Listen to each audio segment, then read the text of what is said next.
Gina Jed Tales presents Dalagang Labandera, aksidenteng nakita ang borta ng amo sa batis. The CEO at the Poor Girl Series 3. Love Story of Naya and Cairo. Written by Jack Blue. Narrated by Miss Lang. Ano? Halos mapasigaw si Naya habang napatras siya sa damuhan. Muntik na siyang matumba nang mapaupo siya sa tabi ng malaking puno ng paper tree sa gilid ng batis. Nanlaki ang mga mata niya habang nakatingin sa direksyon ng tubig at sa lalaking kasalukuyang naliligo roon na walang saplot sa katawan. Agad niyang itinakip ang dalawang palad sa kanyang mga mata, pero sa sobrang gulat ay hindi niya rin maiwasang sumilip sa pagitan ng mga daliri niya. Sira ulo ba to? Mahina niyang bulong sa sarili. Teka, alam niyang sikreto kong lugar. Ilang taon na niyang pinupuntahan ng batis na iyon para maglaba at magpahinga. Tahimik ang lugar, malayo sa ingay ng bayan at bihira lang madaanan ng mga tao. Kaya naman para sa kanya, imposibleng may ibang makakaalam nito. Lalo na ang isang lalaking naliligo na parang siya ang may-ari ng buong batis.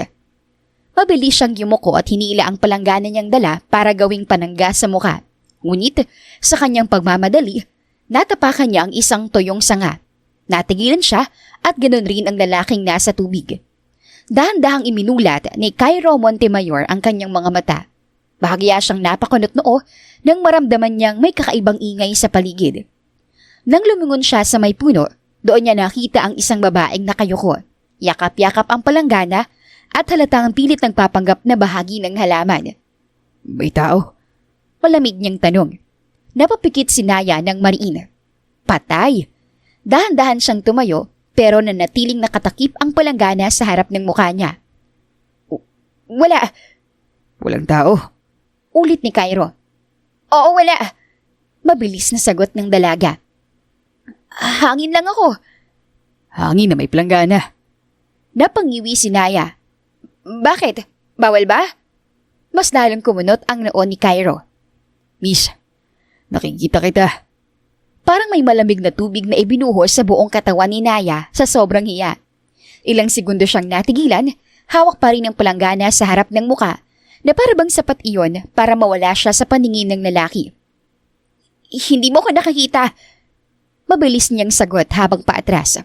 Guni-guni mo lang ako. What? Masama bang magkaroon ng imahinasyon sa umaga? Dagdag pa niya, pero halos hindi na niya alam ang sinasabi niya dahil sa kaba.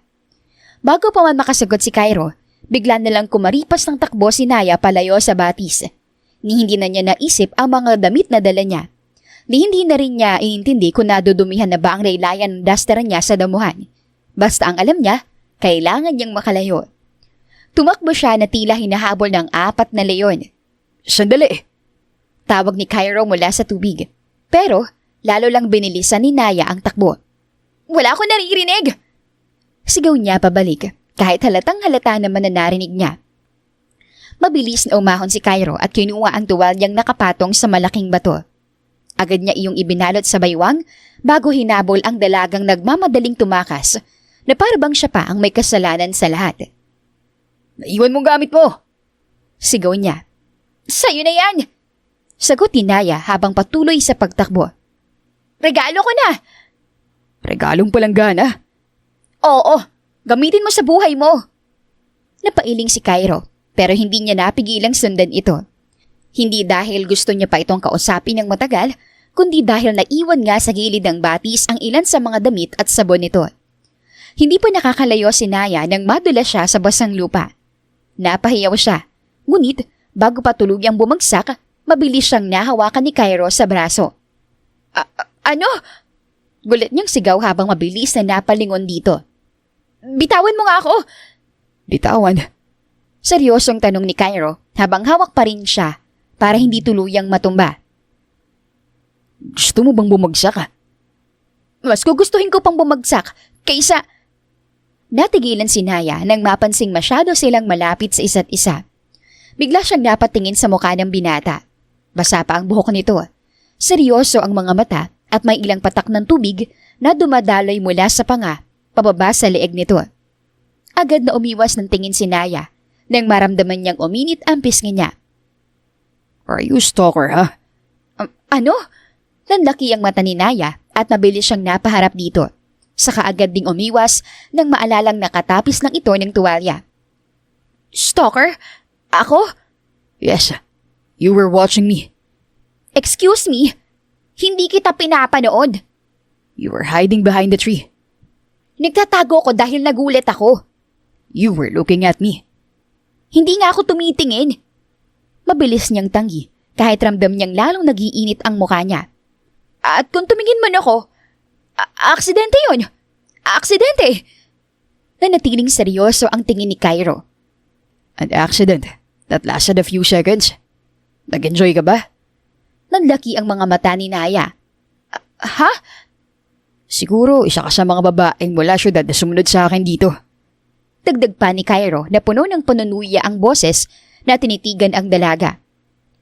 How did you even know that I was here? Parang may pumutok na ugat sa sentido ni Naya sa narinig. Ilang sandali siyang napatitig sa binata. Hindi makapaniwala kung tama ba ang narinig niya.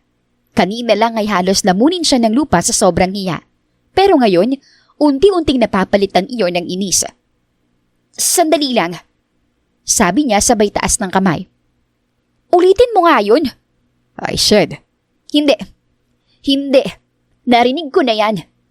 Humakbang si Naya palapit pero sapat lang layo para hindi siya masyadong mailang. Gusto ko lang siguraduhin kung gaano kakapal ang mukha mo. Bahaglang naningkit ang mata ni Cairo. Excuse me. Excuse rin sa'yo. Ikaw na tong naliligo sa lugar na matagal ko nang pinupuntahan. Ikaw pa ngayon ang may ganang pagbintangan akong sumunod sa'yo. I don't know you. Ako rin naman, hindi kita kilala.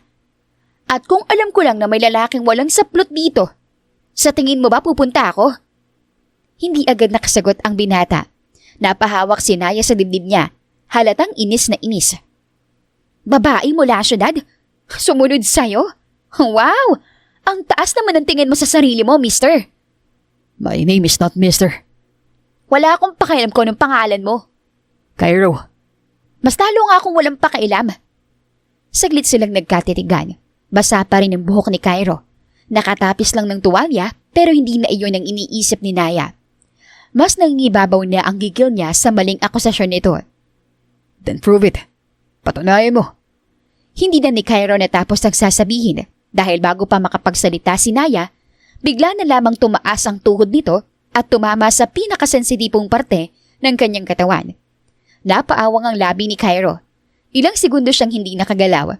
Para bang biglang nawala ang lahat ng yabang sa mukha niya.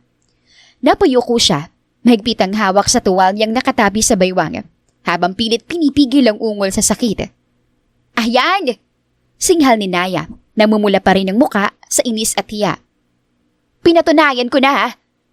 Bahagyang napatingala si Cairo sa kanya. Hirap na hirap pa rin huminga ng maayos. What the hell? Dahil kung stalker ako, hindi kita sasaktan. Dagdag niya sabay atras. At kung nag-enjoy ako, hindi ako tatakbo. You just... Oo, alam kong ginawa ko. Putol niya sabay turo sa binata. Self-defense yun. I wasn't attacking you. Inaatake mong dignidad ko. Pagkasabi niyon ay mabilis nang tumalikod si Naya at kumaripos ng takbo palayo. Hindi na niya inisip kung saan siya tumatapak. Ang mahalaga lang ay makalayo siya sa batis at sa lalaking iyon. Sa sobrang pagmamadali, hindi na niya namalayang naiwan na pala ang isa niyang tsinela sa damuhan. Nang makarating siya sa kanilang bahay, hingal na hingal siyang napahinto sa may pintuan. Basang-basa ang laylayan ng bestida niya, magulo ang buhok at halos hindi pa rin mawala ang kaba sa dibdib. Naya? Tawag ng kanyang ina mula sa kusina. Napalingon si Aling Mira sa kanya at agad na kumunot ang noo. Oh, ano nangyari sa'yo? Tanong nito habang lumalapit. Para kang binagyo. Wala po ma. Mabilis na sagot ni Naya, pilit inaayos ang sarili. Tiningnan siya ng kanyang ina mula ulo hanggang paa. Doon nito napansin ang kanyang paa. Nasaan yung kabilang tsinelas mo? Napatingin si Naya sa sariling paa at napasinghap nang makita niyang isa na lang ang suot niya. Hindi ko po napansin. Mahinang sabi niya. Hindi mo napansin? Mas seryosong tanong ng ina. Anak, ano nangyari sa batis? Napayoko si Naya. Hindi niya alam kung paano sisimulan ng paliwanag. Hanggang ngayon, bumabalik pa rin sa isip niya ang mukha ng estranghero. Ang tingin nito, ang bintang nito, at ang ginawa niya dahil sa galit. May tao po ron. Sinong tao? Hindi ko po kilala. Lalaki? Hindi agad nakasagot si Naya. Lumapit si Aling Mira at hinawakan siya sa braso. Naya, may ginawa ba siya sa'yo? Mabilis siyang umiling. Wala po, wala siyang ginawa. Sigurado ka? Opo, nagulat lang po ako. Naliligo siya sa batis. Hindi ko alam na may tao ron. Tahimik na tinitigan siya ng kanyang ina. At bakit ganyan ang itsura mo? Bakit parang takot na takot ka? Hindi agad nakapagsalita ang dalaga.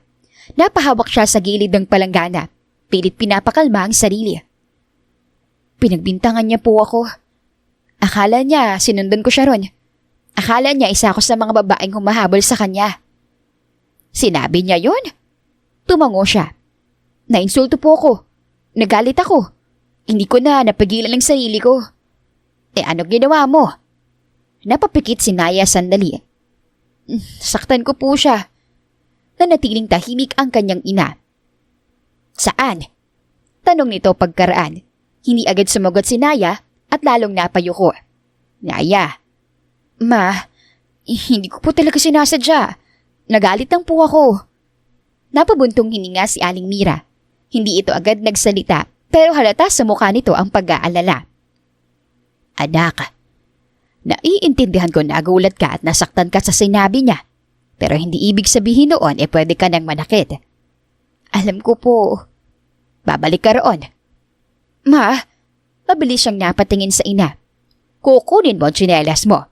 At kung nandoon pa siya, humingi ka ng tawad. Ngumuso si Naya. Ayaw na ayaw niyang bumalik, pero alam niyang wala siyang lusot sa kanyang ina. Sige na po, kukunin ko na. Akmang lalabas na sana siya nang muling magsalita si Aling Mira. Bago ka umalis, may sasabihin ako. Napahinto si Naya at lumingon. Ano po yun? Nagpunta rito si Cora kanina. Nais kanyang papuntahin bukas sa mansyon ng mga Montemayor para magsimula na magtrabaho. Talaga po? Tumungo si Aling Mira. Oo, maraming nangangarap makapasok doon dahil maayos ang pasahod at maraming benepisyo. Swerte ka dahil kung hindi dahil sa tita Cora mo, mahihirapan ka makakuha ng pwesto roon. Unti-unting napalitan ng gulat ang kaba sa mukha ni Naya. Ibig sabihin po, tanggap na ako? Oo, tanggap ka na. Napahawak si Naya sa dibdib. Ilang araw na niyang hinihintay ang balitang iyon. Kailangan niya ang trabaho. Kailangan ng pamilya nila ang dagdag na kita. At doon, muling bumalik si Naya sa batis. Ngunit katulad ng hindi niya inaasahan, ay wala na doon ang binata at ang kanyang tsinelas ay hindi na rin niya nakita. Samantala, sa isang malaking silid sa mansyon ng mga Montemayor, tahimik na nakaupo si Cairo habang kausap si Renz sa telepono. I'm on vacation, Renz. Tamad niyang sabi, saka nilapag ang baso ng vodka sa mesa. Ngunit sa halip na inumin, tumingin, nanatili ang mga mata niya sa isang pares o mas tamang sabihin, isang piraso ng kulay pink na tsinelas na nakapatong sa harap niya. 4 na araw nang lumipas mula nang mangyari ang tagpong iyon sa batis. 4 na araw na rin mula nang maiwan iyon ng dalagang hanggang ngayon ay hindi pa rin niya lubusang maalis sa isip. Hindi niyo po ba pauunlakan ng dinner invitation ni Mr. Alarcon sa Trinidad? Tanong ni Renz mula sa kabilang linya. Important client po yun, sir. I said, I'm on vacation. Vacation, sir. Pero nasa Trinidad kayo for the family meeting. Which is not happening until next week. Sagot ni Cairo, malamig ang boses. Saglit na natahimik si Renz. Your father might ask about it. Then, tell him I'm unavailable. Sir, Renz. Napahinto ang kausap niya. Hindi agad nagsalita si Cairo. Kinuha niya ang baso at bahagyang inikot ang laman noon. Ngunit, muli na namang napunta ang tingin niya sa pink na tsinelas sa ibabaw ng mesa. 4 na araw na. At hanggang ngayon, hindi pa rin niya alam kung bakit hindi niya iyon basta maitapon. Pero, nagputol ang iniisip niya nang may kumatok sa pinto. Come in. Malamig niyang sabi. Dahan-dahang bumukas ang pinto at pumasok si Manang Rose, ang matandang serbidora sa mansyon. Bahagya itong yumuko bilang paggalang. Sir, ani Manang Rose. Darito na po sa living room ang bagong maid na ipinadala ng inyong ina. Bahagyang kumunot ang noo ni Cairo. My mother sent a maid. Opo, sabi po ni Madam, magsisimula na raw siya ngayon. Inihatid po siya ni Cora. Napatingin si Cairo sa orasan. Maaga pa. Hindi niya alam na pati ganoong bagay ay aasakasuhin pa rin ng ina niya kahit wala ito sa mansyon. The latter sort. You don't have to inform me. Nais po kasi ni Madam na maipakilala siya sa inyo, sir. I don't need to meet every employee in this house, Manang. Napayoko ng bahagya si Manang Rose. Opo, sir. Pero utos po iyon ni Madam. Saglit na natahimik si Cairo. Alam niyang kapag ina niya ang nag-utos, hindi iyon basta-basta tinatanggihan ng mga tao sa bahay. Huminga siya ng malalim at inilapag ang baso sa mesa. Fine. Yes, sir. Akmang lalabas na si Manang Rose nang mapansin nito ang pink na tsinela sa mesa. Sandali itong natigilan, ngunit agad ding nagbaba ng tingin. Is there something wrong?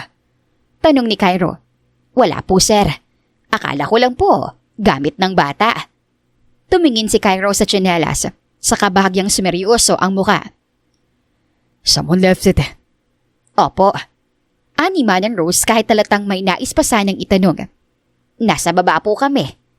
Nang tuluyan na itong umalis, muling napatingin si Cairo sa tsinelas. Ilang segundo siyang nanatiling nakatayo roon bago niya iyon kinuha at itinako sa drawer ng mesa. Sir.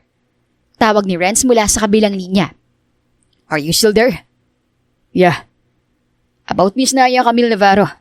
Forget it for now. Putol ni Cairo. Sir, I'll call you later.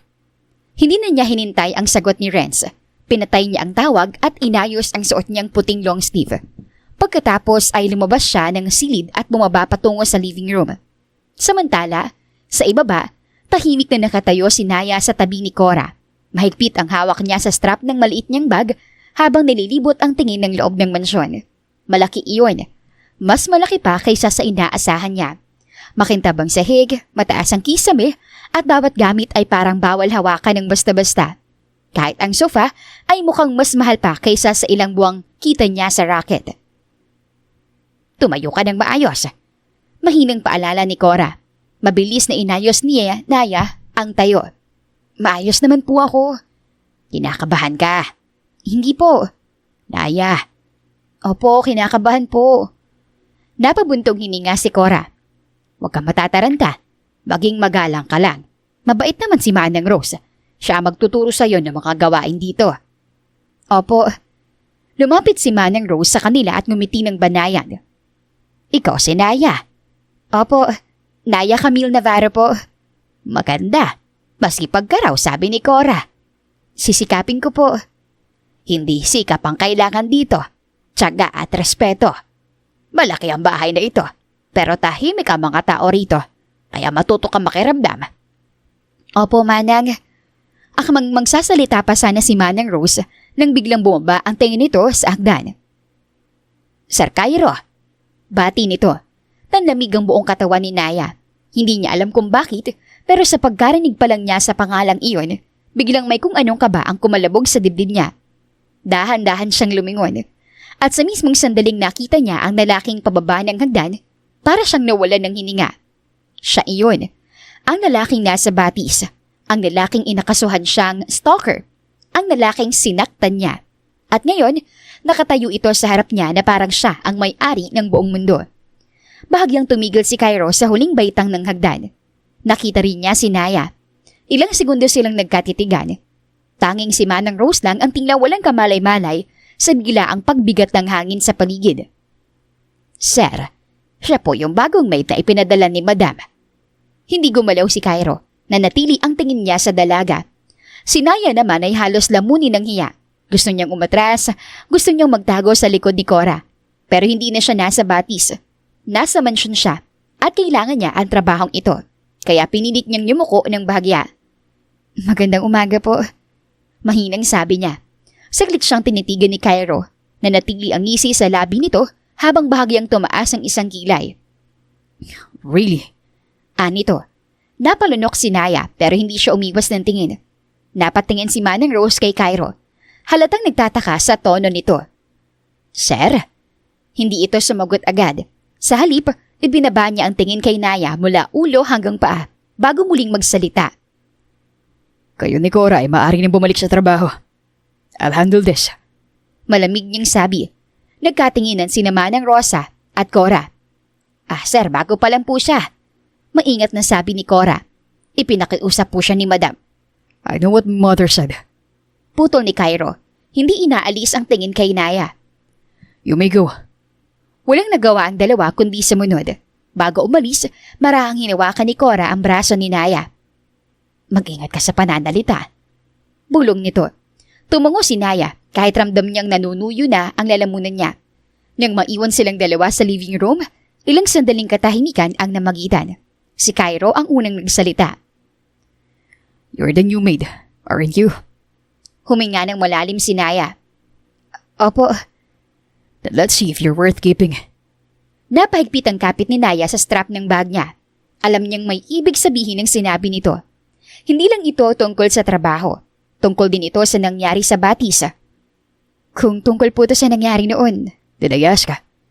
Napigil si Naya. Nabahagya siyang napayuko, pero hindi dahil sa takot. Pinipilit lang niyang pigilan ang sarili. Hindi po. Good. Then listen carefully. Humakbang si Cairo palapit, sapat para maramdaman niyang mas mabigat ang presensya nito. This house has rules. You follow them. You stay. You break them. You live. Opo. No unnecessary talking. Opo. No wandering around private areas. Opo. And most importantly, Sandali itong tumigil. you stay out of my way. Doon na siya napatingin ng diretsyo sa kanya. Iyon po ba ang gusto niyo bilang amo? O bilang taong may galit para sa akin? Bahagyang naningkit ang mga mata ng binata. You have a sharp mouth for someone asking for work. Nakalimutan mo na bang ginawa mo? Napahigpit ang hawak ni Naya sa strap ng kanyang bag. Hindi po. Good. Ani Cairo, humakbang palapit. Dahil ako, hindi ko makakalimutan. Muntik mo nang maputol ang lahi ng Montemayor. Biglang nag-init ang mukha ni Naya, pero pinilit niyang manatiling mahinahon. Hindi siya pwedeng sumagot ng padalos-dalos. Hindi rito. Hindi sa unang araw niya. Humihingi po ako ng tawad. Hindi ko po dapat ginawa yon. Hindi dapat. That's all you can say. Napatingin siya rito. Pinagbintangan niyo po kasi ako. And you kicked my damn balls. Mariing sagot ni Cairo. Mababa ang boses pero halatang pigilang galit. Hindi ko po ipinagbamalaking ginawa ko. You shouldn't. Alam ko po. Humihingi ako ng tawad. Mali ang ginawa ko. Pero sana maintindihan niyo rin na mali rin ang sinabi niyo sa akin. Ang tagal mo kong pinanood. At anong iisipin ko dun? Hindi ko po kayo pinapanood. Natigilan lang ako. Nagulat ako. Hindi ko alam na may tao ron. You could have left. Umalis nga po ako. After a few seconds. Napakagatlabi si Naya. Dahil hindi ko alam ang gagawin ko. Nahiya ako. Natakot. At nung nagsalita kayo, mas lalo akong nataranta. Hindi ako isa sa mga babaeng sinasabi nyo. Dagdag ni Naya na mas maingat ang boses. Hindi ko kayo kilala noon. Wala akong dahilan para sundan kayo. Then why were you there? Doon po ako naglalaba. Matagal na. Hindi agad sumagot si Cairo. Nanatili lang ang tingin nito sa kanya. Parang sinusukat kung nagsasabi siya ng totoo. Kung gusto niyo po akong parusahan dahil nasaktan ko kayo, ay intindihan ko. Pero wag niyo akong tawagin ganong klaseng babae. Dahil hindi po ako ganon. Bahagyang gumalaw ang panga ng binata. And you expect me to just believe you? Hindi po. Pero sana, bigyan niyo po ako ng pagkakataong patunayan yun dito. Sa trabaho ko. Muling bumigat ang katahimikan sa pagitan nila. Ilang sandali pa bago nagsalita si Cairo. Fine. Napatingin si Naya sa binata. You'll work here. But one mistake, and you were out. Tumango siya agad. Opo. And you stay away from me, unless I call you. Opo, Sir Cairo. Mabilis na tumalikod ang binata at tumakyat sa hagdan. Naiwan si Naya sa living room. Halos hindi agad nakahinga dahil sa tensyong namagitan sa kanila. Nang tuluyan nang mawala si Cairo sa paningin niya, saka pa lamang siya napabuga ng hangin. Gwapo nga siya, pero hindi siyang tipo ko. Anong hindi tipo? Halos mapatalon si Naya nang biglang magsalita si Manang Rosa sa likuran niya. Manang, napahawak siya sa dibdib. Gulat naman po ko. Tiningnan siya ng matanda. Seryoso ang muka. Unang araw mo pa lang, kinakausap mo ng sarili mo. Napayoko si Naya. Hindi po, nag-iisip lang po ng malakas. Ay kung ganon, hinaan mo ang pag-iisip mo. Hindi sanay ang bahay na ito sa maingay. Opo, pasensya na po. Doon nagsimula ang unang araw ni Naya sa mansyon ng mga Montemayor. Akala niya magiging madali ang trabaho, basta susundin niya lang ang utos ni Manang Rosa. Pero hindi pala, dahil mula umaga hanggang tanghali, pakiramdam niya ay nakikipagpatentero siya kay Cairo. Sa tuwing maririnig niya ang yabag nito sa pasilyo, agad siyang liliko. Kapag nasa sala ito, sa kusina siya dadaan. Kulang na nga lang ay dumaan siya sa bubong ng mansyon para lang hindi sila magkasalubong. O siya, sabi ni Manang Rosa habang inaabot sa kanya ang malinis na bedsheet. Ito, palitan mo ng bagong sapin ng silid ni Sir Cairo. Natigilan si Naya sa pagtanggap ng tela. Ngayon na po. Bakit? May lakad ka ba? Wala naman po. Akala ko lang po, baka nandun pa po si Sir. Abay, syempre wala. Ang alam ko, nagtungo siya kay Don Montemayor. Maluwag na paghinga si Naya nang marinig iyon. Sige po. Bilisan mo. Ayaw ni Sir Cairo na may ibang nagtatagal sa silid niya. Opo, Manang. Maingat na inayos ni Naya sa kanyang braso ang kobrekama at punda bago umakyat sa ikalawang palapag. Habang papalapit siya sa silid ni Cairo, hindi niya mapigilan kabahan. Hindi pa man niya nahahawakan ng seradura, parang naririnig na niya ang malamig nitong boses sa isip niya. Samantala, nasa veranda si Cairo kasama si Teron Olivar. Tahimik ang paligid habang tanaw mula roon ang malawak na bakuran ng mansyon ng kanyang lolo.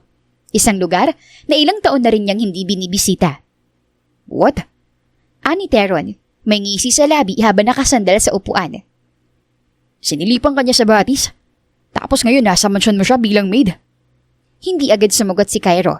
Inangat niya ang baso ng alak sa kanyang kanang kamay at uminom bago ibinalik ang tingin sa lumang mansyon.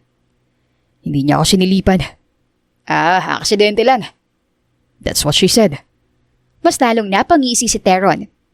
Hindi kaya tadhana yan. At kailan ka pa naniwala sa damn destiny na yan, ha? Sumandal si Teron sa sofa. Hindi ako naniniwala. Pero kapag babae ang muntik nang bumatay sa lahi mo, ay biglang naging kasambahay nyo. Medyo mahirap hindi mag-isip, ha? Hindi umimik si Cairo. Sa halip, tumayo siya mula sa sofa at kinuha ang itim niyang coat na nakasabit sa sandalan ng upuan.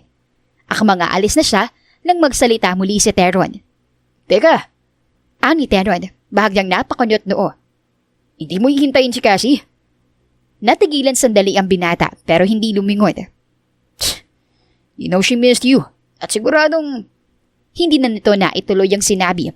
Sa halip, nagtaas lang ito ng 2 kilay. Doon dahan-dahang lumingon si Cairo. Malamig ang tingin niya at halatang ayaw na niyang palawagin ang usapan. I'm drunk.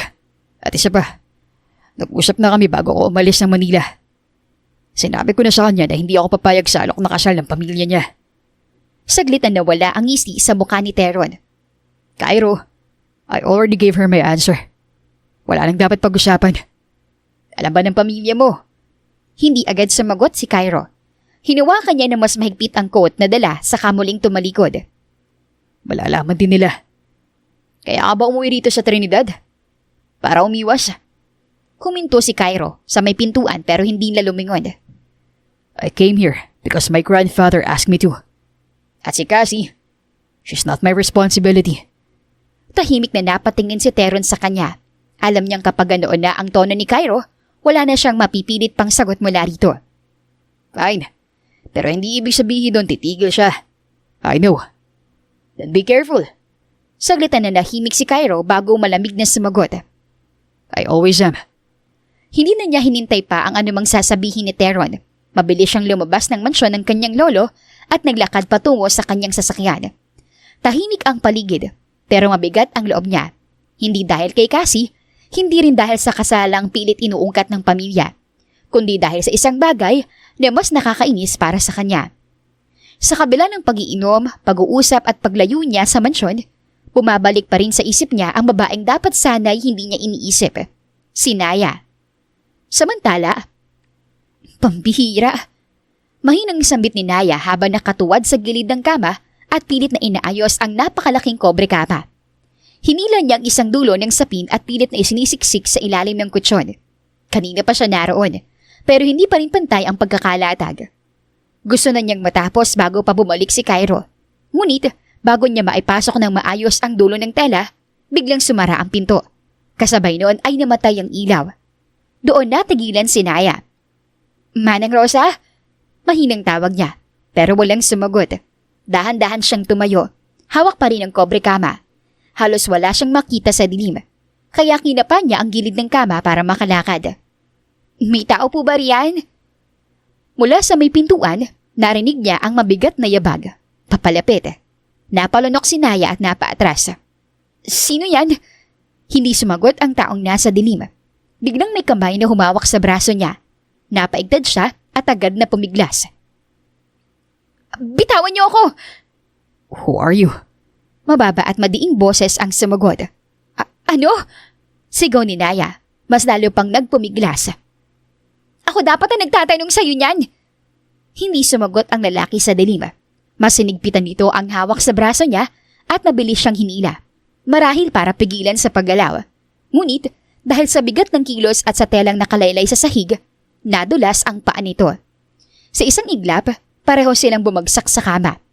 Napahigpit ang kapit ni Naya sa coat ng lalaki, habang ito naman ay napasandal sa ibabaw niya. Nakasuporta ang isang kamay sa kutsyon para hindi siya tuluyang madaganan. Ilang segundo silang parehong hindi nakagalaw. Madilim pa rin ang silid, pero sapat ang lapit nila para maramdaman ni Naya ang hininga ng lalaki. May amoy alak, pamilyar ang boses, pamilyar ang bigat ng presensya. Nanikip ang dibdib niya. "Sir Cairo?" Mahina niyang sambit. Ramdam ni Naya ang bigat ng katawan nito na bahagyang nakasandal sa kanya, habang ang isang kamay nito ay nakasuporta sa kutsyon para hindi siya tuluyang madaganan. Sa sobrang lapit nila, halos marinig niya ang mabagal na paghinga nito. "Lasing po yata kayo." Doon tila bumalik ang ulirat ni Cairo. Bahagyang kumunot ang noon nito pero hindi pa rin agad gumalaw. I'm not drunk. Amoy alak po kayo eh. I said, I am not drunk. Kung hindi po kayo lasing, bakit hindi pa po kayo tumatayo?" Sandaling natahimik si Cairo. Parang doon lang niya napagtantong nasa ibabaw pa rin siya nito. Pero tila ayaw talagang makisama ng katawan niya. Nanatili siya nakatitig kay Naya, habang ang isang kamay ay nakasuporta sa kama para hindi niya ito tuluyang madaganan. Bakit ba hindi ka maalis sa isip ko? Ano? Hindi agad sumagot si Cairo. Mabigat ang tingin niya, halatang may bahid ng kalasingan, pero malinaw ang bawat salitang binitiwan niya. Paulit-ulit na bumabalik sa isipan ko ang itsura mo. At natatapos ang bawat araw na lumilipas dahil hindi kita kayang hindi maalala. Hindi makahinga ng maayos si Naya.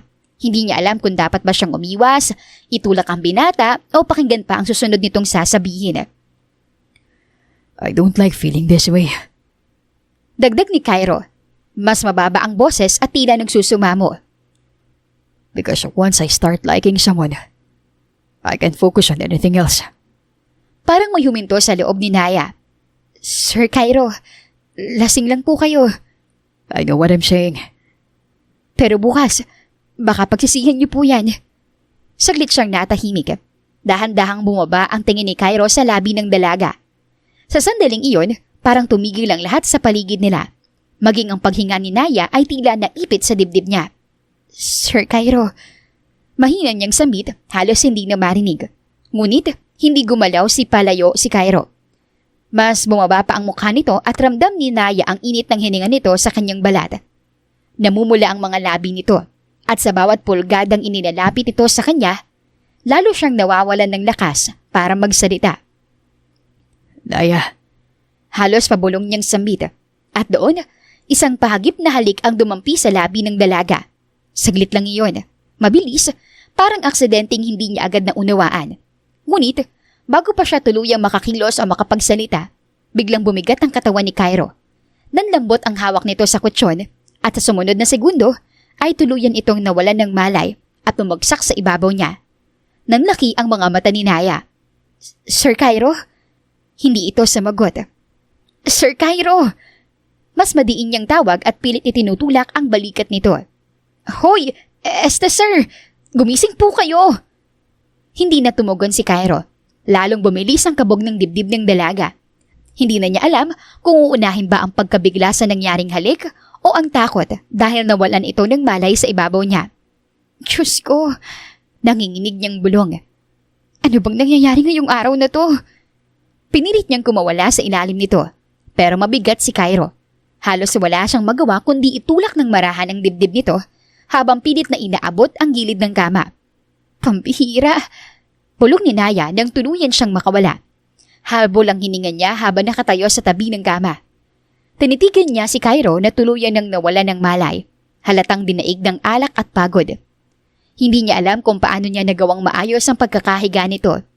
Hinila niya ang isang unan, inayos ang ulo nito, saka marahang itinakip ang kumot hanggang dibdib.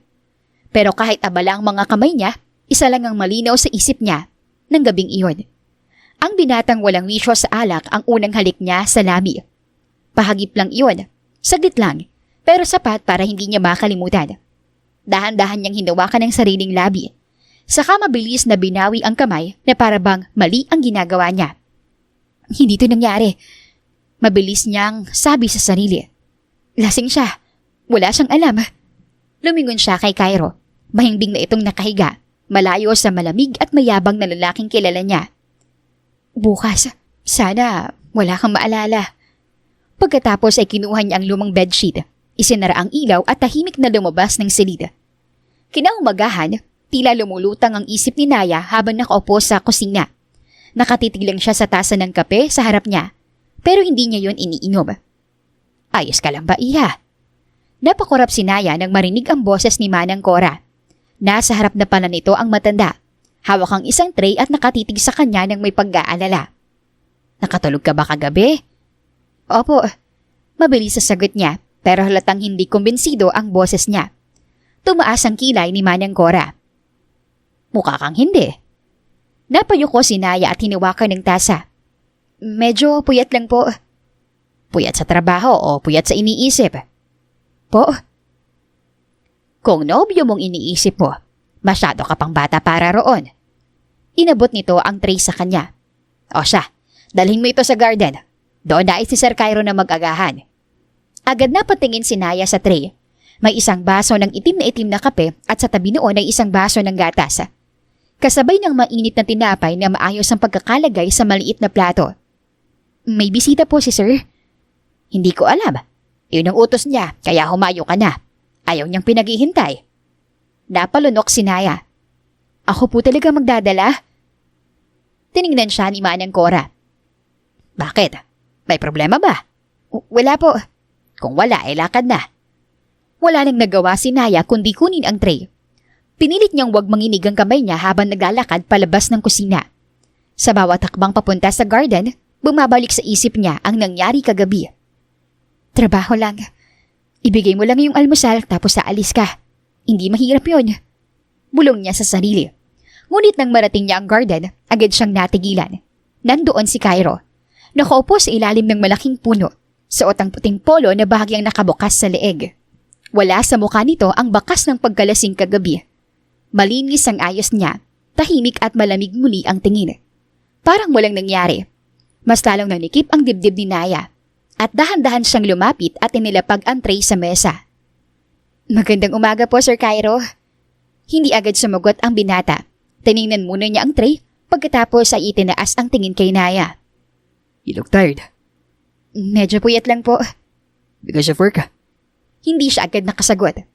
Dahil sa'yo, pero hindi niya yun sinabi. Opo. Kinuha ni Cairo ang baso ng itim na kape. Did you sleep? Opo. Don't lie. Hindi po ganun kahaba. Sagot ni Naya at iniwas ang tingin. Saglit siyang tinitigan ni Cairo bago inilapag muli ang kape. Sid, Nanlaki ang mata ni Naya. Po, Sit down. sir, hindi po pwede. Nagtatrabaho po ako. I'm telling you to sit. Napatingin si Naya sa paligid. Baka sakaling may makakita. Baka po mapagalitan ako ni Manang Cora. I'll handle her. Mas lalo siyang kinabahan. Sir Cairo, kung may kailangan po kayo, sabihin niyo na lang po. Mas mabuti pong nakatayo ako. Bahagyang kumunot ang noon nito. Are you scared of me? Hindi agad siya sumagot. Doon bumaba ang tingin ni Cairo sa baso ng gatas at tinapay sa tray. That's for you. Sabi niya, natigilan si Naya. Para po sa akin? You didn't eat. Paano niyo po nalaman? Madam Cora said you barely touched your breakfast. Napaawang ang labi niya pero wala siyang nasabi agad. Hindi niya alam kung mas dapat ba siyang magtaka o kabahan. Hindi niya inasahan na mapapansin ni Cairo iyon. Mas lalong hindi niya inasahan na uutusan nitong dalhan siya ng gatas at tinapay. Hindi na po kailangan. Salamat po pero... Eat. Sir, Naya. natigil siya sa tono nito. Hindi iyon galit, hindi rin utos na mabigat tulad ng kahapon. Mas tahimik pero hindi niya pwedeng baliwalain. Dahan-dahan siyang umupo sa kabilang upuan. Maingat niyang kinuha ang baso ng gatas pero hindi niya agad ininom. Tungkol kagabi. Mababa ang boses ni Cairo. Nanatili ang tingin niya sa tasa ng kape sa kanyang harapan. Nakita ko sa CCTV yung ginawa ko. Natigilan si Naya. CCTV? Sa hallway lang. Agad niyang paglilinaw. Nakita kitang lumabas ng silid ko. Nanghinginig ka. Hindi agad nakasagot si Naya. Mas sumigpit ang hawak niya sa baso. Huminga ng malalim si Cairo bago muling nagsalita. I'm really sorry about my behavior last night. I shouldn't have acted that way. Napayuko si Naya na hindi niya alam kung maiilang ba siya. Lasing ako. Dagdag ni Cairo. Pero hindi yun dahilan para hawakan kita ng ganon. Hindi rin dahilan para mailagay kita sa sitwasyong hindi ka komportable. Tahimik pa rin si Naya. Pero Sandali siyang tumigil. Nang magangat siya ng tingin, seryoso ang mga mata niya. hindi ako nagsisisi na sinabi kong hindi ka maalis sa isip ko. Doon tuluyang napaangat ang mukha ni Naya. Sir Cairo, I mean it. Hindi ko dapat sinabi sa ganoong paraan. Hindi sa ganoong pagkakataon. Pero, totoo yun. hindi alam ni Naya kung anong isasagot. Parang biglang bumigat ang hangin sa pagitan nila. Hindi ko po alam kung anong dapat kong maramdaman. Tumango si Cairo. You don't have to answer me. Pero bakit niyo po sinasabi ito ngayon? Because I owe you the truth. At dahil ayokong isipin mong binabaliwala ko nangyari kagabi. Napakagatlabi ang dalaga. Akala ko po hindi niyo naaalala. May parte na malabo. Pero sapat ang naaalala ko para malaman kong may mali akong ginawa. Pahagip lang po yun. Mahina niyang sabi. Ngunit halatang pilit lang niyang pinagaan ang bigat ng usapan. Wala namang espesyal doon. Natigilan si Cairo. Dahan-dahan niyang itinaas ang tingin kay Naya. Wala. Napakapit si Naya sa baso ng gatas ng mas mahigpit. Opo, hindi niyo naman po sinasadya. Lasing kayo at saglit lang naman yun. Don't do that. Ano po? Huwag mong maliitin na nangyari sa atin. Na para lang maging madali para sa akin. Hindi agad nakasagot si Naya. Kung wala yung espesyal para sa'yo, tatanggapin ko. Pero hindi ibig sabihin nun, wala akong pananagutan. Wala naman talaga. Mabilis na sagot ng dalaga, ngunit hindi niya magawang tumingin ng diretsyo sa kanya. Kasi hindi yun espesyal. At iisipin ko na lang po na hindi yun nangyari. Agad siyang tumayo at kinuha ang tray. Pinilit niyang tinatapos ang usapan bago pa siya tuluyang lamunin ng kaba. Isa lang siyang serbidora sa bahay na iyon. Si Cairo ay anak mayaman, tagapagmana at taong sanay na nasa kanya ang lahat ng bagay. Hindi niya maintindihan kung bakit bigla nitong sinasabi ang mga ganoong salita sa kanya. Aaminin niya, may maliit na bahagi sa puso niyang umaasa na baka totoo, na baka may gusto ito sa kanya. Pero napakalabo noon para sa katulad niya. Naya, Tawag ni Cairo. Napahinto siya pero hindi na lumingon. Kung wala na po kayong kailangan, babalik na po ako sa kusina. look at me. Mas sumigpit ang hawak niya sa tray. Hindi na po kailangan. Naya, Doon dahan-dahang lumingon si Naya. Pinilit niyang maging kalmado kahit ang totoo ay gusto na niyang makaalis. Ano pa po bang dapat kong sabihin, Sir Cairo? Sinabi ko na pong kakalimutan ko. Hindi ko rin po kayo sisisihin. Tapos na po yun. hindi pa tapos kung pipilitin mo sabihin na wala lang. Mas mabuti na pong ganun. For whom? Para sa ating dalawa. Kayo po, hindi na magkakaroon ng problema. Ako po, makakapagtrabaho ng tahimik. Bahagang naningkit ang mga mata ni Cairo. Is that what you want? Tumayo siya at tumakbang siya palapit kay Naya. Pero nanatili pa rin ang sapat na distansya. Hindi mo ba maintindihan? Alam mo ba kung gaano ka-importante ang halik? Nanatili naman si Naya na tahimik at nakipagtigasan at tagisan ang titig kay Cairo. I don't kiss someone because I'm drunk. I don't say things I don't mean. Pero nakainom po kayo. I know. Mariin ang boses niya pero hindi galit iyon. At yun ang mali ko. Hindi dapat nangyari sa ganoong paraan. Pero huwag mo sabihin na wala lang yun, Naya. Dahil sa akin, hindi yun wala. Napayuko ang dalaga. Ramdam niya ang init sa mukha niya pero pinilit niyang maging matatag. Sa inyo po siguro hindi. Pero sa akin, kailangan kong gawing wala. Kumunot ang noo ni Cairo. Why? Dahan-dahang tumingin si Naya sa binata. Dahil kung papaniwalaan ko pong may ibig sabihin yun, ako ang talo. Doon na natigilan si Cairo. Ako pong serbidora dito. Kayo ang amo. Kahit sabihin yung totoong nararamdaman nyo ngayon. Paano kapag nagbago yun? Paano kapag naisip nyo bukas o sa susunod na araw na nadala lang kayo? I won't.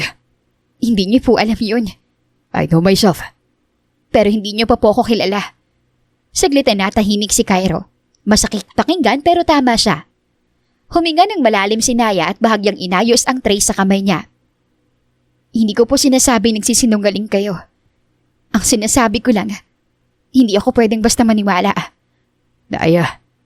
Kung mahalaga po sa inyong halik. Putol ni Naya. Nanginginig man ay malinaw ang boses niyang magsalita muli. Mas mahalaga sa akin ang dignidad ko. Ayoko maging isang pagkakamaling nangyari dahil sa alak. Ayoko maging lihim na pagsisisihan niyo. Walang nagawa si Cairo nang tumalikod ang dalaga at tuluyang umalis sa kanyang harapan.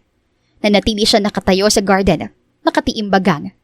Mariin siyang napapikit, pilit pinipigilan ng sarili na sundan ito.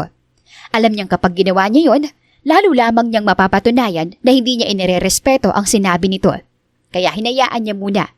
Ngunit sa mga araw na lumipas, doon niya mas naramdaman ang layo ni Naya. Kapag nasa sala siya, nasa kusina ito. Kapag papunta siya sa garden, mabilis itong lumilihis ng daan. Kapag kailangan itong magsilbi sa kanya, palaging may kasamang ibang serbidora. Hindi na nito siya tinitingnan ng diretsyo. At iyon ang mas lalong nagpagulo sa isip niya. You have to attend the dinner, Cairo. Napatingin si Cairo sa kanyang ina na si Cara na nakaupo sa tapat niya sa study room. Bigla itong bumisita sa mansyon ng walang pasabi. At tulad ng dati, dala nito ang mga utos ng pamilya. At isa pa, dagdag ni Cara, seryoso ang tingin sa kanya. Cassie is a good woman. Her family is important to us. I already told Cassie my answer. Malamig na sagot ni Cairo. Kumunot ang noon ng ina. Your answer is not final. It is to me. Cairo! Mom. Putol niya. Hindi tumataas ang boses niya pero matigas ang tono. I am not marrying her. Saglit na natahimik si Cara. Pinagmasdan niya ang anak. Halatang napapansin ang bigat sa mukha nito. Is there someone else? Hindi agad sumagot si Cairo. Sapat na iyon para mas lalong tumalim ang tingin ng ina niya. There is. Mahinang sabi ni Cara. No. Then why are you distracted? Napahawak si Cairo sa baso ng tubig sa mesa. I'm not distracted. You are. Kilala kita. Sumandal si Cara sa upuan. Since I arrived, you barely listened to me. You keep looking outside like you're waiting for someone. Muli ay hindi kumibo ang binata at sa hindi niya inaasahang pagkakataon, napunta ang tingin niya sa bintana. Nandoon si Naya sa garden. May hawak na basket ng bagong pitas na bulaklak. Kasama nito si Manang Cora. pero halatang iniiwasan nitong tumingin sa direksyon ng study room. Napansin iyon ni Kara. Is it one of the maids? Pupunta ako sa dinner na gusto mo. Wika ni Cairo at ibinaling ang usapan sa iba. Pero hindi ko may papangako ang kasal na gusto nyo. Saglit na natahimik si Kara. Pinagmasdan niya ang anak. Tila sinusubukang basahin kung gaano ito kaseryoso. Cairo, hindi ito simpleng dinner lang. Naroon ang pamilya ni Cassie. Naroon ang lolo mo. Lahat sila umaasa na magiging maayos ang usapan. Then they should stop expecting. Cairo, I already told Cassie, I don't want the marriage. Pero hindi lang kayo ni Cassie ang involved dito. Napangiti si Cairo pero blanco lamang iyon. Exactly. That's the problem. Everyone is involved except the two people who are supposed to get married. Hindi agad nakasakot si Kara. Tumalikod si Cairo at muling tumingin sa labas ng bintana. Wala na si Naya roon, pero sa kung anong dahilan, doon pa rin napupunta ang tingin niya. Napansin iyon ng ina. Kung may babae ka mang iniisip, huwag mong gawing dahilan para masaktan si Cassie. Dahan-dahang umarap si Cairo sa kanyang ina. I'm not rejecting Cassie because of another woman. Then why? Because I don't love her. And I refuse to marry someone just because of her families think it's convenient. Samantala, abala si Naya sa pag-aayos ng storage room matapos niyang linisin ang malaking living area. Isa-isa niyang nilagay sa tamang lalagyan ang mga bagong tuwalya nang marinig niya ang mahinang yabag mula sa likuran. Napahinto siya. You're the new maid, aren't you? Agad na napalingon siya sa boses na nanggaling mula sa pinto. Doon tumambad sa kanya ang isang sopistikadang babae na nasa edad 40. Maayos ang postura nito, mamahalin ang suot at may otoridad sa bawat tingin. Mabilis na yumuko ang dalaga. Opo ma'am. Bahagyang ngumiti si Kara. Naya, tama ba? Opo, Naya Camille Navarro po. Sandali siyang pinagmasdan ni Kara. Mula sa maayos niyang uniforme hanggang sa mga kamay niyang halatang sanay sa trabaho. Maganda. Mukha kang masipag. Salamat po, ma'am. Gusto ko lumipat ka sa mansyon bukas ng umaga. Kailangan ko ng isa pang serbidora doon. Lilipat po ako? Yes, iha. Sagot ni Kara, na natili ang banayad ng ngiti. May important dinner ang pamilya namin at kailangan ko ng isa pang maid doon. Bukas po agad? Oo. Maaga kang susunduin. Hindi ka naman mag-iisa roon. May mga kasamahan ka ring serbidora. Opo, ma'am. Susunod po ako. Marahan na tumango si Naya kahit pa medyo biglaan iyon. Sandali siyang pinagbasdan ni Senyora Kara. Hindi matalim ang tingin nito, pero sapat para maramdaman niya na tila may binabasa ito sa kanyang muka. May problema ba, iha? Wala po. Nagulat lang po ako. Good. Bahagyang lumapit si Kara. Sa bahay na iyon, mas magiging abala ka. Maraming bisita. Maraming dapat bantayan. Kailangan ko masiguro na maayos kang kumilos. Opo, senyora. Gagawin ko po ang trabaho ko ng maayos. I heard you're hardworking.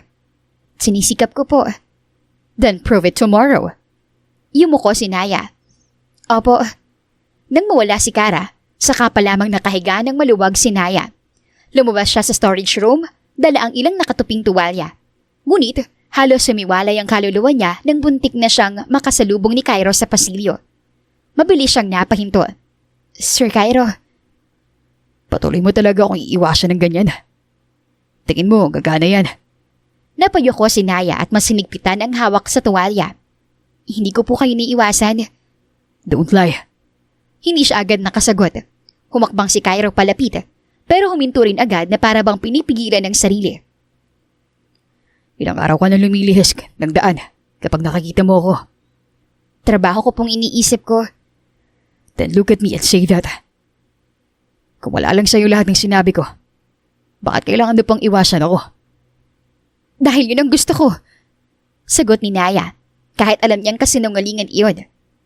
Dahil ayoko sa gaya niyo. Ayoko mapahamak sa gaya mo. Hindi ikaw ang tipo ko. Doon tila napigtas ang natitirang pagpipigil ni Cairo. Mabilis niyang nahawakan ang balikat ni Naya at naisandal ito sa pader. Hindi masakit ang hawak niya, pero sapat para mapahinto ang dalaga. Ulitin mo. Ulitin mo yun, habang nakatitig sa mga mata ko. Napasinghap ang dalaga. Hawak pa rin ang mga tuwalya sa dibdib niya. Sir Cairo, Sabihin mong hindi mo ako gusto. patuloy ni Cairo na hindi inaalis ang tingin sa dalaga. Sabihin mo na hindi akong tipo mong lalaki. Napalunok si Naya. Ramdam niya ang kabog ng dibdib niya at mas lalo iyong lumakas dahil sa lapit ng mukha nito. Galit ang nasa boses ni Cairo, pero may sugat sa mga mata nito na hindi na niya kayang hindi makita. Bitawan niyo po ako. Doon natigilan si Cairo. Parang sakali lang napagtanto ang ginawa niya. Dahan-dahan niyang binitiwan ang balikat ni Naya at umatras ng isang hakbang. I'm sorry. Huwag niyo na po kung hawakan ng ganoon. Sambit ni Naya. Hindi agad nakasagot si Cairo. Pagkatapos ay tumango siya. It won't happen again. Saglit silang natahimik. Dahan-dahang inayos ni Naya ang mga tuwalya sa braso niya. Gusto na niyang umalis pero alam niyang hindi matatapos ang usapan hanggat hindi niya sinasabi ang dapat. Hindi ko kayo tipo. Ulit ni Naya. Tumalim ang tingin ni Cairo. You're lying. Siguro. Pero hindi ibig sabihin nun, mali ako sa paglayo. Naya. Ayokong gustuhin kayo. Putol niya. Pilit pinapatapang ang boses kahit nanginginig na. Ayokong umasa sa mga salitang bukas pwede nyo ring bawiin. Ayokong masanay sa tingin nyo, sa boses nyo, sa paglapit nyo. Tapos isang araw, makikita ko na lang kayong nakaupo sa tabi ng babaeng pinili para sa inyo. Bakit ba yan laging iniisip mo? Bakit ba lagi mo akong tinataboy palayo sa'yo? Hindi ba sapat na mahalin ng isang tao dahil sa yun? Kailangan ba talagang istad sa buhay at tingin ng ibang tao ang magdesisyon kung sino ang karapat dapat mahalin? Doon na tuluyang kumatak ang luha ni Naya. Hindi dahil wala siyang isasagot, kundi dahil sa unang pagkakataon, may taong nagtanong sa kanya kung bakit hindi pwede siya ang piliin. Pero katulad ng desisyon niya, ay muli siyang lumayo sa binata at iniwan ito. Kinabukasan, abala ang buong mansyon ng ina ni Cairo para sa dinner na iyon. Ang balita ni Naya, may mahahalagang bisita ang pamilya Montemayor kaya maghapon silang naglinis, nagayos at naghanda.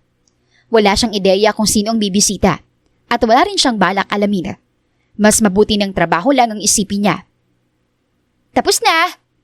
Tawag ni Tasha. Ang headmaid na halos kaedad lamang ni Manang Rosa. Matalim ang tingin nito sa mga staff na nakapila. Ngayon, ang naka-assign sa paghati ng inumin ay ikaw, Naya, April at Candice. Napatingin si Naya. Ako po? Oo, ikaw. Inabot ni Tasha ang tray. Nagsisimula ng kumain ng pamilya ni Senyora at ng mga alarkon. Siguraduhin niyong walang mauubusan ng inumin. Alarkon? Mahinang ulit niya. Hindi niya kilala ang pamilyang iyon, pero sa bigat ng tono ni Tasha, alam niyang mahalaga ang mga ito. Oo, kaya ayusin mo ang kilos mo. Huwag kang matataranta. Opo. Kinuha ni Naya ang tray at sumunod kina April at Candice papunta sa dining hall. Habang papalapit sila, mas lumalakas ang kaba sa dibdib niya. Naririnig niya ang mahinang tawanan, ang tunog ng kubyertos at ang formal na usapan ng mga bisita. Pagpasok nila, agad niyang ibinaba ang tingin. Relax. Bulong ni April sa tabi niya. Iabot mo lang yung drinks. Huwag ka masyadong tumingin sa kanila. Tumango si Naya. Opo. Isa-isa silang lumapit sa mahabang mesa.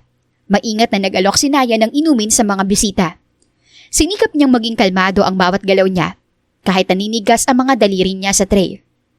Wine po, ma'am. Mahinahon niyang tanong. Tumango ang isang babae at kumuha ng baso. Ngunit, nang lumipat siya sa kabilang bahagi ng mesa, bigla siyang natigilan. Nandoon si Cairo. Nakaupo ito ng tuwid, suot ang itim na suit, tahimik at seryoso ang muka. At sa tabi niya, may isang babaeng maganda, maayos manamit at halatang sanay sa ganitong pagtitipon. Bahagyang nakalingon ng babae kay Cairo habang may sinasabi rito. Napakapit si Naya sa tray. Hindi niya alam kung sino ang babae, pero sapat ang ayos nito at ang tingin ng mga tao sa kanila para maramdaman niyang hindi ito basta bisita. Sir Cairo, mahinang bati ni Naya nang makarating siya sa tabi nito. Wine po. Dahan-dahang itinaas ni Cairo ang tingin sa kanya. Nagtagpo ang mga mata nila. Sa isang iglap, bumalik sa isip ni Naya ang usapan nila sa pasilyo. Ang tanong nito, ang mga salitang gusto niyang paniwalaan pero pinili niyang takasan. Hindi agad sumagot si Cairo. Cairo! Tawag ng babaeng nasa tabi niya. Doon naputol ang tinginan nila. No, I'm fine. You okay? Para kang nakakita ng multo. Si Cassie, pero nanatiling tahimik at tikom ang labi ni Cairo. Hindi niya inaasahang naroon si Naya. Akala niya ay ibang staff ang magsisilbi sa gabing iyon. Well, wika niyang ina ni Cairo na si Kara. Let's celebrate this moment para sa mga anak nating malapit ng ikasal. Parang may biglang humigpit sa dibdib ni Naya. Ikakasal. Yun lang ang salitang malinaw niyang narinig. Well, inaasahan ko rin na magiging maayos ang lahat. Sang-ayon ng matandang lalaki na alarkon. Matagal na naming inihintay ang pagkasamang ito. Mas lalong nanginig ang kamay ni Naya. Pinilit niyang huminga ng maayos pero parang hindi na siya makahinga. Nasa harap niya si Cairo. Nasa tabi nito si Cassie. At sa mismong mesang pinaglilingkuran niya, pinag-uusapan ang kasalang pilit niyang tinatakasan sa isip. Naya. Tawag ni Cairo. Ngunit huli na. Dumausdos mula sa tray ang baso ng wine. Bumagsak ayon sa sahig at nagkapira-piraso. Kumalat ang pulang alak sa makintab na tiles. Dahilan para patingin ng lahat ng direksyon ni Naya. Nanigas siya sa kinatatayuan. Pasensya na po. Mabilis niyang sabi. Halos hindi lumalabas ang boses. Pasensya na po talaga. Agad siyang lumuhod para pulutin ang mga bubog. Pero nanginginig pa rin ang mga kamay niya. Mabilis na tumayo si Cairo at doon, hindi tuluyang nakaluhod pa rin si Naya.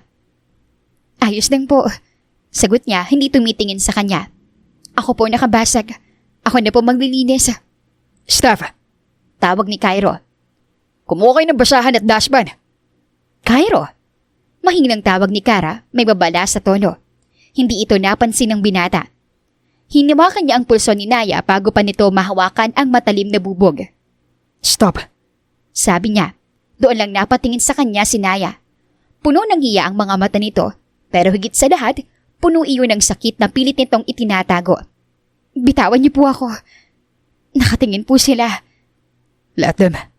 Masumigpit ang panga ni Cairo. Napasingap naman ng mahina si Naya. Sir Cairo.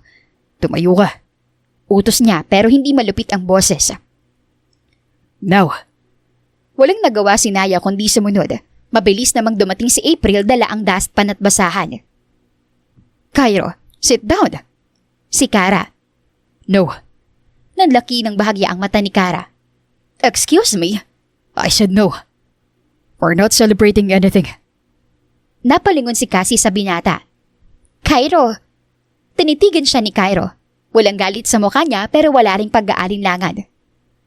I already told you my answer in Manila. I'm not marrying you, Cassie. Biglang bumigat ang katahimikan. Cairo! Mariing sabi ni Kara. I came here tonight to make it clear in front of everyone. I respect Cassie. I respect her family. But I won't marry someone I don't love. Just to satisfy an arrangement. Hindi makapagsalita si Cassie. Nanatili lang itong nakatingin sa kanya, kita ang sakit sa muka. Dahan-dahang yumuko si Naya. Gusto na niyang umurong. Gusto na niyang mawala sa gitna ng mga tinging unti-unting napupunta sa kanya. Pero hindi iyon nagtagal. Bago pa siya tuluyang makalayo, naramdaman niya ang kamay ni Cairo na humawak sa kanya. Napasingap siya nang hilahin siya nito palabas ng dining hall. Palayo sa mapanghusgang mga mata ng lahat. Teka, ano ba? Halos isigaw ni Naya. Sir Cairo, bitawan niyo ako! Hindi ito sumagot. Mabigat ang mukha nito habang mabilis sila naglalakad palabas ng mansyon. Sa likuran nila, narinig pa ni Naya ang pagtawag ni Kara. Cairo! Pero hindi lumingon ang binata. Cairo, ano bang ginagawa mo? Mariing tanong ni Naya, pilit kumakawala sa hawak nito. Nakatingin silang lahat.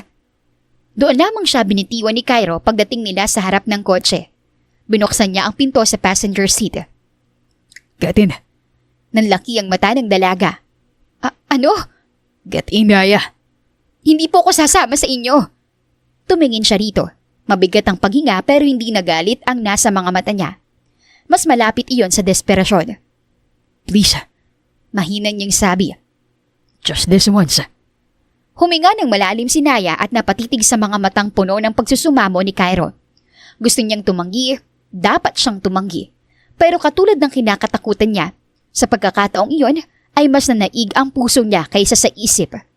Tahimik siyang sumakay sa kotse. Hindi na nagsalita si Cairo. Agad siyang pumasok sa driver's seat at mabilis na pinarurot ang sasakyan palabas ng mansyon. Bakit yung ginawa yun? Mahina ni Naya na tanong sa pagitan ng tahimik na kotse. Dahil hindi ko kaya hayaan silang tingnan ka ng ganun. Sagot ni Cairo na nanatili ang tingin sa daan. Pero mas lalo niyo po kung inilagay sa sitwasyong pagtitinginan nila. Napahigpit ang hawak ni Cairo sa manibela. Alam ko. Kung alam niyo, bakit niyo po ginawa? Hindi agad sumagot si Cairo. Nang huminto ang kotse sa harap ng mansyon, mabilis na bumaba si Naya na para bang nagmamadaling makalayo. Nanginginig pa rin ang kamay niya at hanggang ngayon ay ramdam niya ang bigat na mga matang naiwan sa dining hall. Naya! Hindi siya lumingon. Ngunit bago pa siya tuluyang makalayo, naramdaman niya ang mga braso ni Cairo na yumakap sa kanya mula sa likuran. Natigilan siya. Cairo, Dahil mahal kita. mahina ngunit madiin ni Cairo na sabi. Dahil gusto kong patunayan na hindi ka isang lihim. Hindi ka pagkakamali. Hindi ka dapat taong ikahiya. Napapikit si Naya. Parang biglang humigpit ang dibdib niya sa narinig. Bitawan mo ko. Hindi. Sagot ni Cairo. Ngunit hindi niya hinigpitan ng yakap. Sa halip, mas bumaba ang boses niya. Hindi sa kadoong paraan, Naya. Hindi na ako papayag na palagi mo na lang akong itataboy at itutulak sa iba. Napapikit si Naya at doon tuluyang mas dumaloy ang kanyang mga luha. Cairo, Lagi mo sinasabi hangganan natin. Lagi mo pinapaalala kung sino ko at sino ka. Pero ayoko nun, Naya. Dahil kung hindi ikaw ang babaeng para sa akin, bakit sa'yo lang ako ganito natatakot na mawala? nanginginig ang hininga ni Naya. Gusto niyang kumawala pero may bahagi sa kanya na napakos kay natatayuan dahil sa sinabi nito. Mahal niya ang binata. Iyon ang pinakamasakit aminin. Ngunit, ang sumugal sa pag-ibig na malabo ang patutunguhan, iyon ang kinatatakutan niya.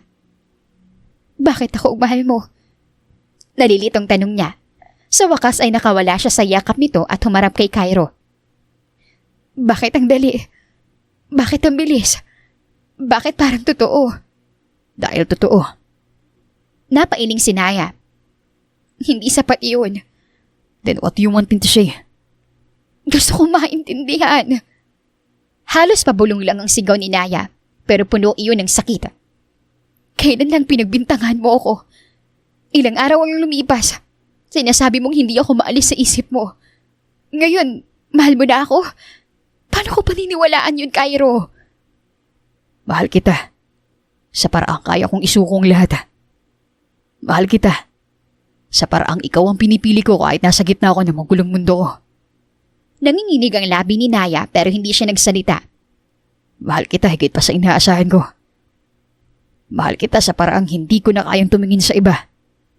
At mahal kita sa paraang hindi ko kayang isipin ang hinaharap ko kung hindi ikaw ang kasama ko. Tumulo muli ang luha ni Naya. Napailing siya. Hindi dahil ayaw niyang maniwala, kundi dahil natatakot siyang maniwala ng sobra.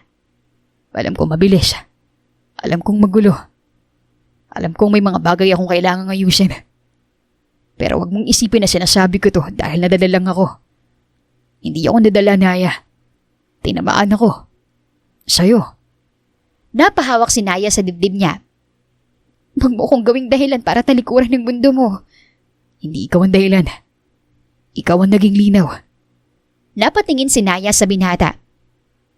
Matagal ko nang ayaw sa buhay na pinipili nila para sa akin. Bago ka pa dumating, ayaw ko na kay Cassie bilang asawa. Ayaw ko na sa kasalang pinagkasunduan ng ibang tao. Pero nang dumating ka, mas naintindihan ko kung bakit hindi ko kayang pumayag. Bakit? Dahil gusto kong piliin ang taong mamahalin ko. At ikaw yun. Doon tuluyong gumuho ang lahat ng pader na pilit itinayo ni Naya. Hindi siya agad nakakibo. Nakatitig lang siya kay Cairo habang patuloy na tumutulo ang luha niya. Ilang beses niyang sinubukang umiwas. Ilang beses niyang pinilit ang sarili na maniwalang hindi siya bagay sa mundong kinabibilangan nito. Pero sa sandaling iyon, pagod na siyang tumakbo. Dahan-dahang lumapit si Cairo at hinila siya sa isang mahigpit na yakap. Hindi siya pumiglas. Sa halip, Napapikit siya at hinayaan ang sarili na manatili sa mga bisig nito. Manatili ka lang sa tabi ko. Kaya kong lumaban, Naya. Kaya kong harapin ng lahat. Basta nandito ka sa tabi ko. Napayoko si Naya sa dibdib nito at lalo pang umiyak. Hindi na iyon luha ng takot lamang. Luha rin iyon ng pagod, ng pag-amin, ng pagtanggap sa katotohanan kahit gaano niya pilitin, mahal niya ang lalaking ito. Cairo. Hinawakan ni Cairo ang pisngi niya at dahan-dahang pinaharap sa kanya. Hindi kita itatago. Hindi kita ikakahiya. At hindi kita hahayaang mag-isa sa laban na ako ang nagsimula. Natatakot pa rin ako. I know. Hindi magiging madali. Alam ko. Maraming kukontra. Hayaan mo sila. Tumingin si Naya sa mga mata ni Cairo. At kung mapagod ka, hindi agad sumagot ang binata. Mas sinigpitan lang nito ang hawak sa kamay niya. Paalalahanan mo ako kung bakit ako lumalaban. Pero hindi ako bibitaw. Doon tuluyang napasandal si Naya sa dibdib ng binata. Mahal kita. Naniga si Cairo sa unang segundo na para bang hindi siya makapaniwalang narinig niya iyon. Pagkatapos ay dahan-dahan siyang huminga at niyakap si Naya ng mas mahigpit. Say it again. Napangiti naman si Naya sa gitna ng mga luha. Mahal kita, Cairo. Napapikit si Cairo at sa pagkakataong iyon, tila nawala ang lahat ng bigat sa dibdib niya. I love you. More than I know how to explain. Saglit silang nanatili roon. Yakap ang isa't isa. Sa gabing puno ng gulo, takot at desisyong hindi na nila kayang takasan. Pagkaraan, marahang bumitaw si Cairo at hinawakan ng kamay ng dalaga. Papakasalan kita. Ano? Hindi umiwas ng tingin si Cairo. Hindi ngayon. Hindi bukas. Hindi sa paraang minamadali ka. Pero balang araw, kapag hindi ka na natatakot, kapag handa ka na, kapag malinaw ng lahat, papakasalan kita. Tumango na lamang si Naya habang umiiyak. Sa gitna ng magulong mundo at layo ng agwat ng kanilang buhay, pinili niyang manatili sa tabi ni Cairo. Minsan, ang pag-ibig ay hindi dumarating sa paraang inaasahan. Minsan, nagsisimula ito sa maling akala, sa bangayan, sa pag-iwas at sa takot. Pero kapag totoo, hindi ito basta nawawala. Hahanap ito ng paraan. Lalaban ito. At sa huli, pipiliin ka nito hindi dahil madali kang mahalin, kundi dahil ikaw ang taong hindi na kayang mawala. Wakas. Malayo ka man, mahal, lagi mo tandaan. Hindi magbabago, pag-ibig ko'y sa'yo lamang.